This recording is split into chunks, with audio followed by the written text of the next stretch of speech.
శ్రీకృష్ణ పరబ్రహ్మణే నమః. నిన్నటి పారాయణంలో మనం దితి గర్భం నుంచి హిరణ్యాక్షుడు హిరణ్యకశిపులు ఇద్దరూ కూడా జన్మించడం, ఒకడు అందరినీ యుద్ధానికి రమ్మని పెట్టపడడం, రెండవ వాడు ఏదైనా తనదేనని తననే కేవలం స్తుతించాలి అందరూ అనే ఉద్దేశంతో ఉండడం వరకు తెలుసుకున్నాం. అయితే ఈ జయ విజయులకి శాప కలగడం వల్లనే ఈ హిరణ్యాక్షుడు హిరణ్యకశిపుడు కూడా జన్మించారు అని తెలుసుకున్నాం.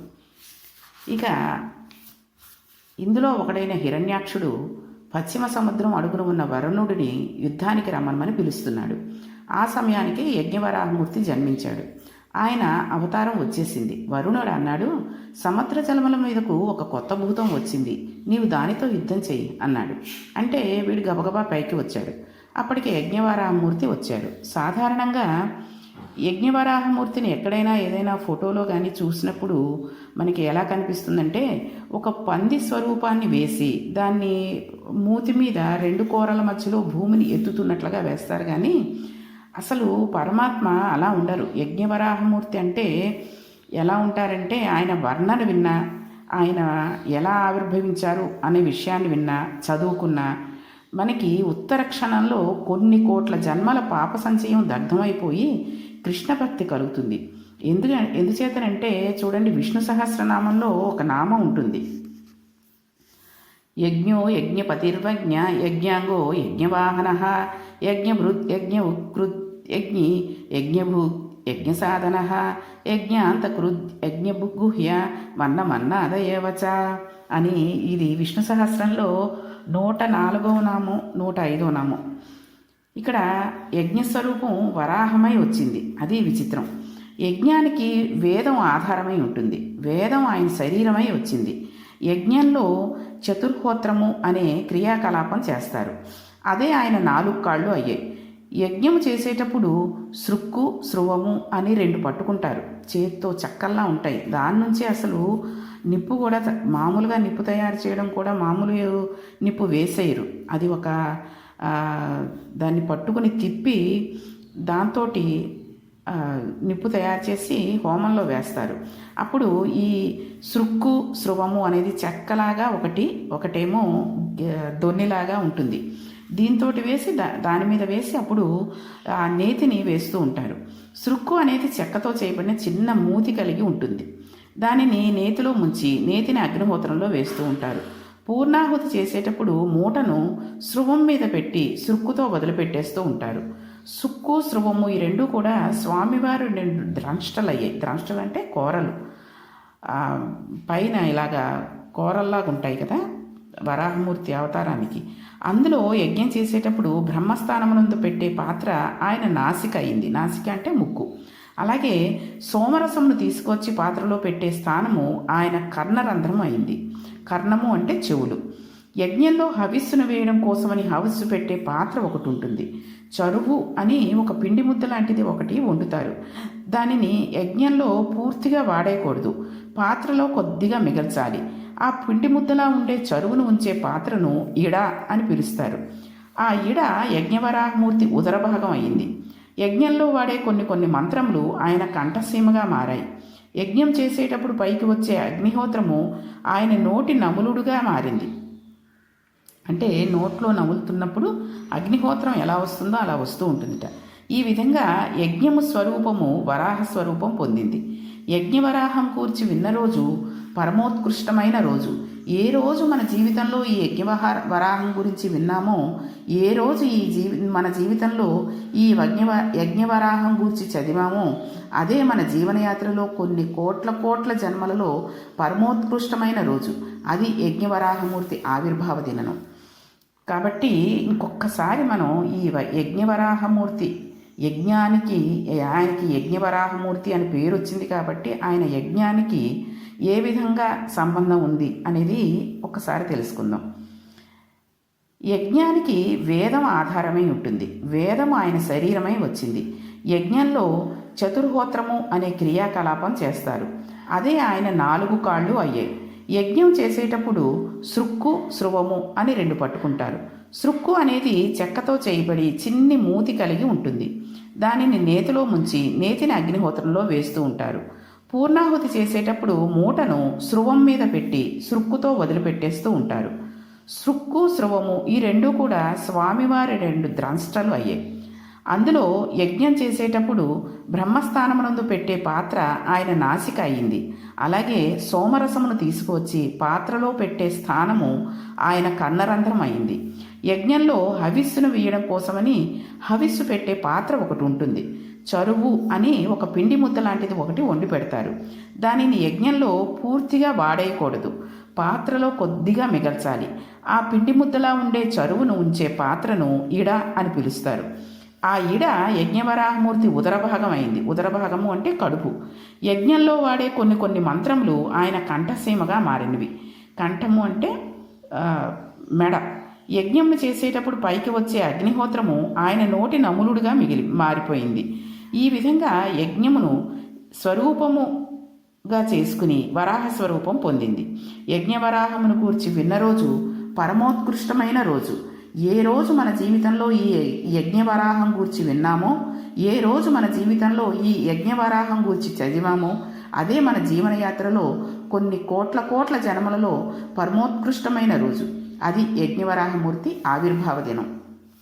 ఈసారి నుంచి మనం ఎప్పుడైనా యజ్ఞాలు చేసే చోటకి, హోమాలు చేసే చోటికి వెళ్ళినప్పుడు ఇవి గుర్తుంచుకోండి. సృక్కు స్రువము అంటే ఏంటి వాళ్ళు చెబుతూ ఉంటారు, లేకపోతే అక్కడ బ్రాహ్మణుని అడిగినా చెప్తారు. మనం ఇంట్రెస్ట్గా అడిగితే వాళ్ళు తప్పకుండా చెబుతూ ఉంటారు. ఆ పెట్టే పాత్ర, ఆ యజ్ఞం చేసేటప్పుడు బ్రహ్మస్థానం నందు పెట్టే పాత్ర, తర్వాత అందులో చేసే పిండి ముద్ద చరువు అని అంటారని, దాన్ని ఆ పాత్రని ఇడ అని పిలుస్తారని మనకి జ్ఞాపకం ఉంచుకుని అవి తెలుసుకుంటూ ఉండాలి. అయితే ఇంకా ఇక్కడ ఇటువంటి స్వరూపంతో ఆయన దర్శనం ఇచ్చి పెద్ద హుంకారం చేశాడు. ఆ హుంకారం విని ఋషులు ఒక్కసారి ఆశ్చర్యపోయారు.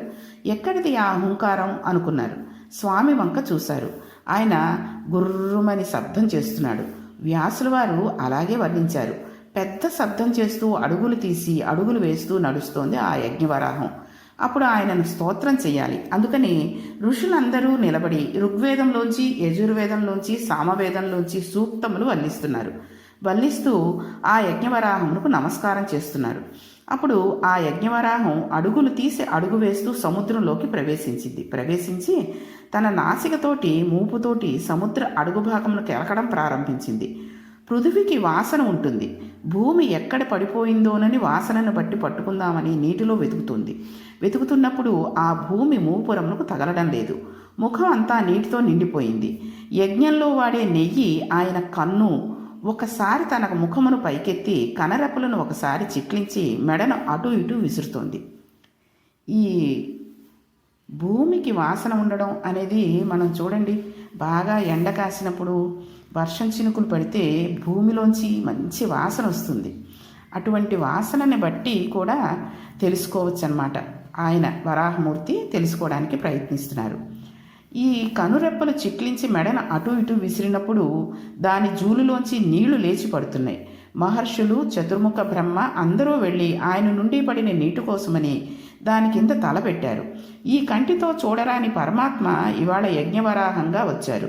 ఆ నీటిని తుడుస్తున్నారు. ఆయన వెతికి భూమిని పట్టుకుని దానిని మూపు మీద ఎత్తుకుని రెండు ద్రాష్ట్రాల మధ్య ఇరికించి పైకి ఎత్తి చూపించారు. అలా చూపించేసరికి దానిని చూసిన ఋషులందరూ స్తోత్రం చేశారు. మనం కూడా ఆయన జూలు నుంచి విడిపడిన నీటిని మన మీద పడుతున్న ఊహాగానం చేసుకున్నామంటే ఎంతో అదృష్టవంతులు అవుతాం.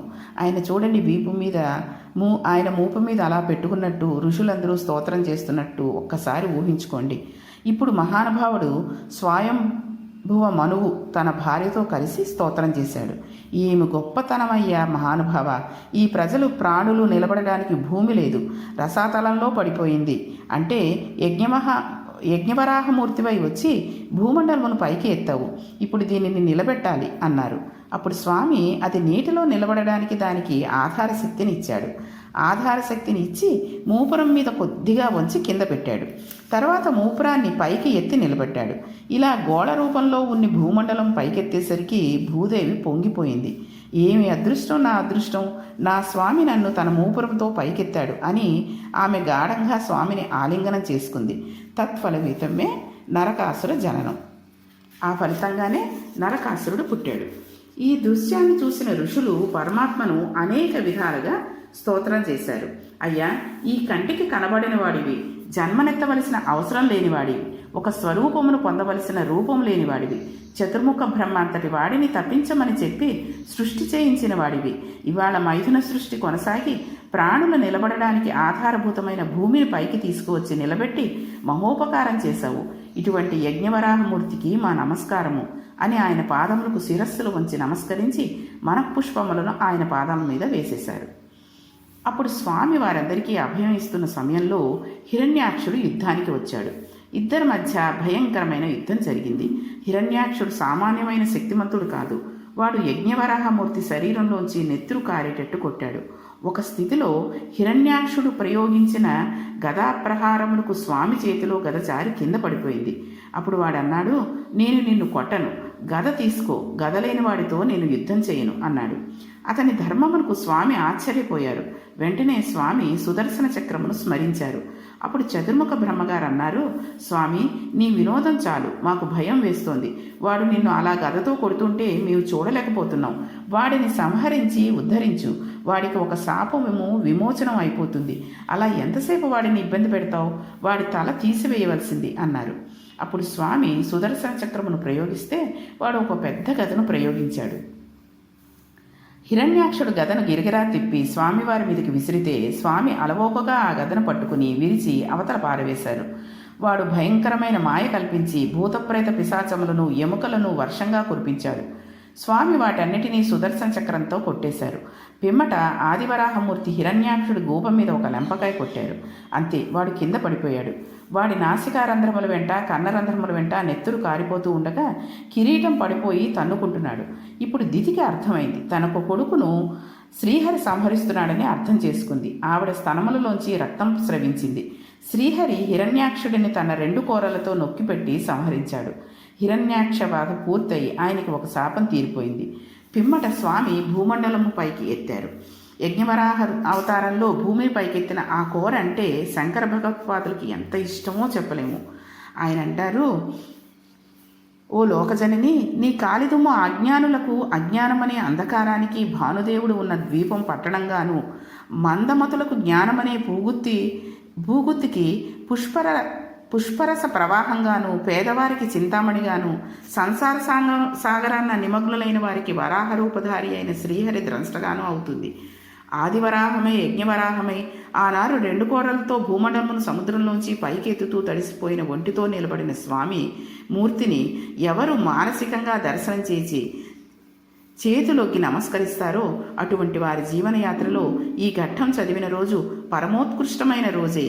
వారి పాపరాశి ధ్వంసం అయిపోతుంది. కాబట్టి మనం కూడా స్వామిని ఊహించుకుని నమస్కరించి ఆ స్వామి చరణాలను పట్టుకుందాం. ఇక రేపు ఇంకొక ముఖ్యమైన విషయాన్ని కూడా మీకు పారాయణలో చెప్తాను. కాబట్టి ఈరోజు మనందరికీ ఆ యజ్ఞవరాహమూర్తి భూదేవి సహితుడై ఉన్నాడు. కాబట్టి ఆ భూదేవి సహితుడైన వరాహమూర్తి ఆశీర్వచనం మనకు కలగాలని ప్రార్థిస్తూ ఈరోజు పారాయణను ముగిస్తున్నాం. శ్రీకృష్ణ పరబ్రహ్మణే నమః.